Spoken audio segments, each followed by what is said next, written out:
इस जीवन में किसी को माफ नहीं करना है। Forgiveness is the quality of God, and we are not gods.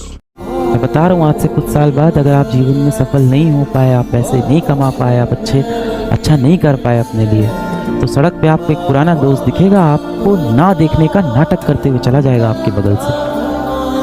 Road पे उन्हें चलते हुए दिख जाओगे ना, आपको इग्नोर करके चले जाएंगे। हम एक ही टीचर थी जिसका होमवर्क किए जीवन भर, क्रिश्चियन पिंटो। वो खुद नहीं मारती थी, कहती थी मैं गांधी जी की फॉलोवर हूँ। तो अगर कोई लड़का होमवर्क नहीं करके आता था तो लड़की को उठाती थी क्लास में, उससे कहती थी मारो। और लड़की अगर धीरे से मार दिए इसे तो फिर उसको बुलाती थी अपने पास, खींच के चाटा मारती थी लड़की को, कहती थी ऐसे मारा जाता है। और जो लड़का एक बार लड़की से 2 चाटा खा गया, वो समझ लो पब्लिकली कुछ बोल ही नहीं सकता।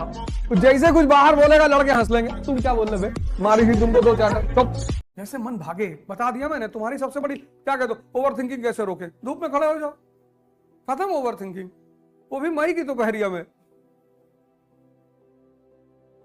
वही किताब ले लो, वो लक्ष्मीकांत वाली, खड़े 3 घंटे बाद कोई पहचान नहीं पाएगा, टेक्सचर ऐसा हो जाएगा, तुम्हारी अम्मा बगल से निकल जाएंगी, हमारा लड़का भी ऐसे है।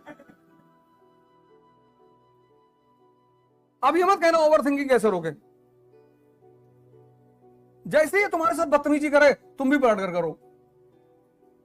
जब पढ़ने बैठे हैं तो पढ़ने दो, अब क्यों उल्टी सीधी राय दे रहे हो, क्यों उठा रहे हो पढ़ने से।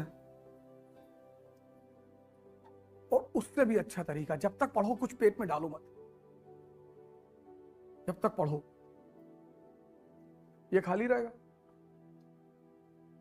बस ये भरते चले जाना। 2-3 घंटे जब इसको भर लिए तब धीरे से खाना खा के नैप ले लेना। हम गरीब हैं लेकिन गद्दार नहीं, इसीलिए तुम गरीब हो, क्योंकि अमीर होने की पहली एलिजिबिलिटी ये गद्दारी है। पहली एलिजिबिलिटी अमीर होने की गद्दारी है।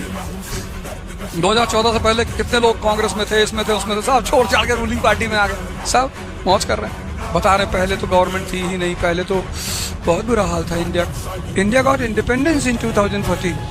पता नहीं कैसे वो दोबारा लौट कर आएंगे, आ जाएंगे। बड़े लोगों की सबसे बड़ी खासियत होती है उनकी आंख में पानी नहीं होता, फिर आ जाएंगे वापस। पता नहीं क्या हमारे दिमाग पे चढ़ गया था, उस वक्त कुछ समझ में नहीं आ रहा था। मेरी वाइफ भी मुझे समझाती थी पर मुझे बहुत दौरे पड़ते थे, और पता नहीं क्या हो गया था।